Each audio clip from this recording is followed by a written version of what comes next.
Hello and welcome to our YouTube channel Omega classes.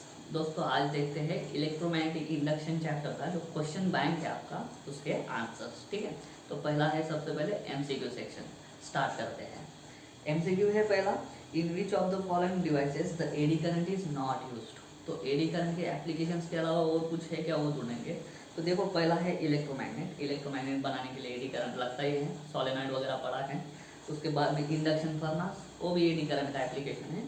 Electric heater नहीं है, ठीक है, उसमें रेजिस्टिव लोड होता है, वहाँ पे मैग्नेटिक कुछ आता नहीं है। ठीक है, इलेक्ट्रिक रजिस्टर में सिर्फ रेजिस्टेंस होता है ना। और मैग्नेटिक ब्रेकिंग इन ट्रेन, ये तो जो हमारा एडी करंट है उसका एप्लीकेशन है। तो इलेक्ट्रिक हीटर जो है उसमें एडी करंट नहीं यूज होता, वो आ जाएगा आपका option.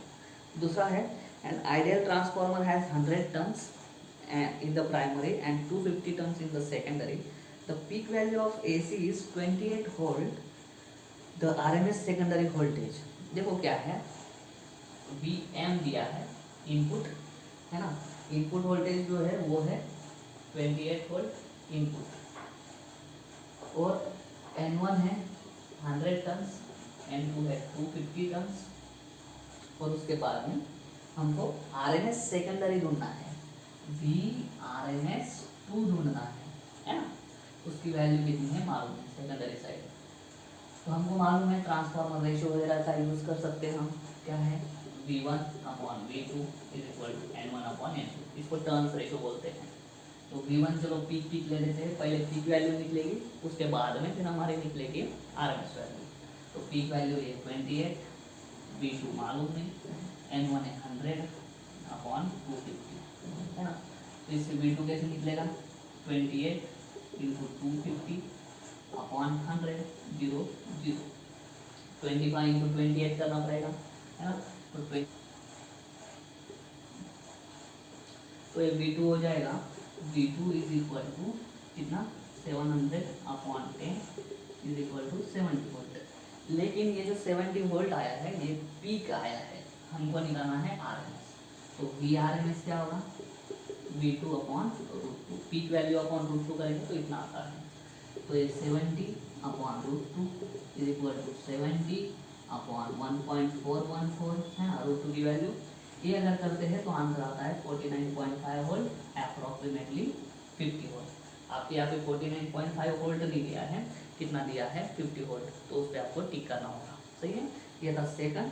Next third, the role of inductance is equivalent to, है ना। पहला है inertia, force, energy and momentum. जितने भी है हमारे क्या, रेजिस्टेंस, इंडक्टर और कैपेसिटर, इनका एक ही रोल होता है अपोज करना। अपोजिशन वाला कंसेप्ट कौन सा होता है, तो इनर्शिया वाला। तो ऑप्शन कौन सा आएगा, इनर्शिया। ठीक है। The energy stored in 50 milli henry inductor, कौन सा देख रहे हैं हम, फोर्थ वाला। इंडक्टर वैल्यू दिया है हमको, वो है 50 मिली हेनरी, और करंट दिया है 4 एम्पियर।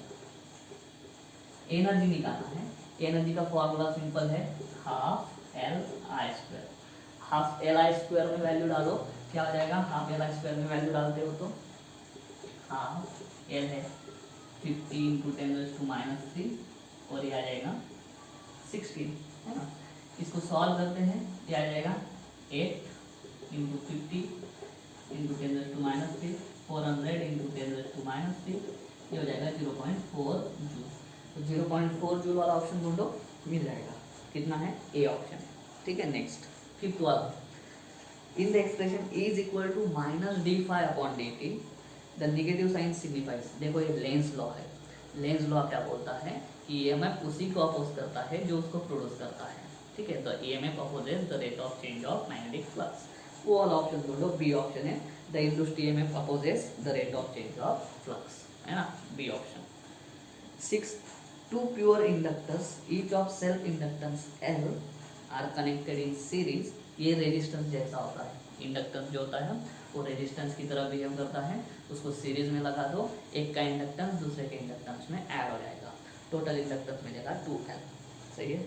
7th वाला, a magnet is moved towards a coil first quickly, second slowly, then the induced EMF is larger in case first. देखो लार्जर इन केस फर्स्ट में ही रहेगा, इलेक्ट्रोमैग्नेटिक चैप्टर जो है हमारा इंडक्शन, उसके स्टार्टिंग में ही है फैराडे के एक्सपेरिमेंट। उसमें दिया है जितने ज़्यादा जोर से आप मैग्नेट को, जितनी ज़्यादा स्पीड से मैग्नेट को करीब और दूर लेके जाओगे, उतना ज़्यादा rate of change of flux होगा और उतना ज़्यादा EMF इंड्यूस होगा।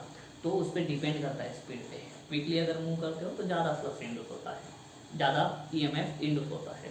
तो वो लार्ज रहेगा केस फर्स्ट में, आंसर ए ऑप्शन। आगे का देखेंगे 18। अभी है 1 मार्क्स इच वाले क्वेश्चंस, ठीक है।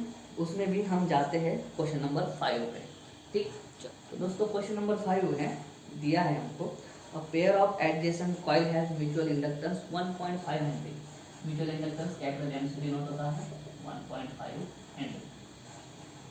If the current in one coil varies from 0 to 20 ampere in 0.5 second, है ना। डी आई लेके रखा है 0 to 20, मतलब 20 माइनस 0 मतलब कितना 20 एम्पियर, और उसके लिए कितना टाइम लगा है, तो डी टी लेके रखा है 0.5 सेकेंड, ठीक है। What is the change in the flux linked with the other coil. हमें सिर्फ चेंज इन फ्लक्स निकालना है, मतलब हमें सिर्फ डी फाई निकालना है। तो यहाँ पे म्यूचुअल इंडक्टेंस वाला कंसेप्ट लगाते हैं, क्या है, E is equal to M d i by d t बोलते हैं, और E क्या होता है, E होता है d phi by d t, है ना। म्यूचुअल इंडक्टेंस का कंसेप्ट है ये, ठीक है। D phi by d t क्या हो गया, d phi by d t हो गया M d i by d t. हमको सिर्फ डी फाई निकालना है, डी फाई आ जाएगा एम इंटू डी आई। तो डी फाई जो है एम है 1.5 और डी आर है 20, तो ये 30 आएगा। डी फाई कितना आएगा 30 वेबर। आंसर दिया है आपका 15 वेबर, 15 नहीं आएगा इसका आंसर, इसका आंसर है 30 वेबर। आप एक बार चेक करके देखना, 30 वेबर ही आएगा, इसने आंसर गलत दिया है, ठीक है। उम्मीद करता हूँ समझ में आ गया होगा। क्या ध्यान रखना है अपने को, ये वाला म्यूचुअल इंडक्शन जो है उसमें EMF का वैल्यू ये होता है, लेकिन EMF क्या होता है d phi by d t. आप अपने हिसाब से कर सकते हो, 30 वेबर इसका आंसर आ जाएगा। अभी लेते हैं नेक्स्ट, चलिए 6 क्वेश्चन करते हैं। Question is an aircraft of wing span of 50 metre. Wing जो है ना एयरक्राफ्ट का, वो कितना है 50 मीटर। तो ये लेंथ है, ये क्या है, लेंथ है 50 मीटर, ठीक है। In earth magnetic field 6 × 10⁻⁵ tesla, 6 into B दे रखा है 6 × 10⁻⁵ टेस्ला, और आगे दिया है वेलोसिटी दिया है स्पीड 400 मीटर पर सेकंड। हमको पूछा है calculate the EMF generated between the tips of the wings of the plane of aircraft. जब हमको EMF निकालना है, डायरेक्ट सीधा फॉर्मूला है BLB, कुछ भी नहीं सोचना है। B क्या है 6 × 10⁻⁵, लेंथ कितना है 50 और वेलोसिटी कितना है 400। बस इसी को 6 × 50 कितना 30 और 1 0 × 400 × 10⁻⁵। 50 × 6 300, ये 400 है, 1 2 3 4 1, 3 × 4 × 10⁻⁻⁴ 1.2 वोल्ट। ये कितना आएगा 1.2 वोल्ट। उम्मीद करता हूँ समझ में आ गया होगा। अभी लेते हैं हम 7 क्वेश्चन, चलिए क्वेश्चन नंबर 7 करते हैं। दिया है coil of self inductance 3 henry, L दिया है 3 henry, carries steady current of 2 ampere, R लेके रखा है 2 एम्पियर, और बोला है what is the energy stored in the magnetic field. Simple वही है वापस, energy is equal to half L I square, half L है 3 और ये 2 का स्क्वायर हो जाएगा 4, 3 × 2 हो जाएगा 6 जूल। तो एनर्जी कितना आ गया, एनर्जी आ गया 6 जूल, ठीक है। तो दोस्तों इस तरह से हमने इलेक्ट्रोमैग्नेटिक इंडक्शन का MCQ और 1 मार्क्स के क्वेश्चन देख लिए हैं। आगे आते हैं 2 मार्क्स, 3 मार्क्स और 4 मार्क्स, उसको देखेंगे नेक्स्ट वीडियो।